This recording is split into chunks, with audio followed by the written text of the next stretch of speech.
No verán de 2014, Israel levou a cabo un dos máis sanguentos masacres na faixa de Gaza. Máis de 2.000 persoas palestinas foron asasinadas.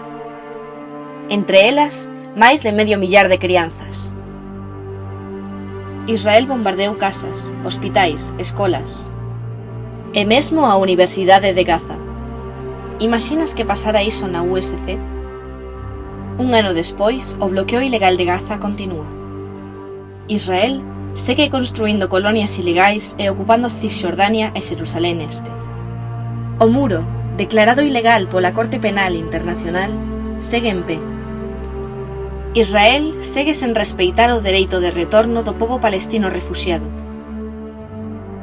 O 12% da poboación israelí, que é palestina, está sometida a leis racistas discriminatorias. As universidades israelís participan directamente no mantemento do regime sionista de ocupación e apartheid. Conceden bolsas e vantaxes académicas ao estudantado reservista do exército, especialmente ao que participou nas operacións sobre Gaza. Estas universidades reprimen calquera opinión crítica coas políticas de Israel. Parte dos seus campus están construídos en territorio palestino ocupado, violando o dereito internacional. Colaboran co exército israelí desenvolvendo armamento que é probado sobre poboación civil.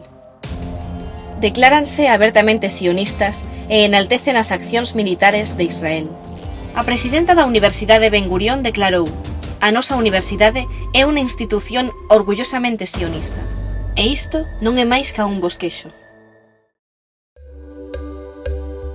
A USC ten un acordo coa Universidade Ben Gurión e é socia de outras 4 universidades, todas elas implicadas nas políticas israelís. Non queremos que a USC siga sendo cómplice. Exiximos que cese esta colaboración ata que Israel cumpra co dereito internacional. Se formas parte do profesorado, PAS ou estudantado da USC, asina a petición. Súmate ás máis de 1.000 persoas que xa asinaron. Difunde a campaña. Difunde este vídeo. Grazas!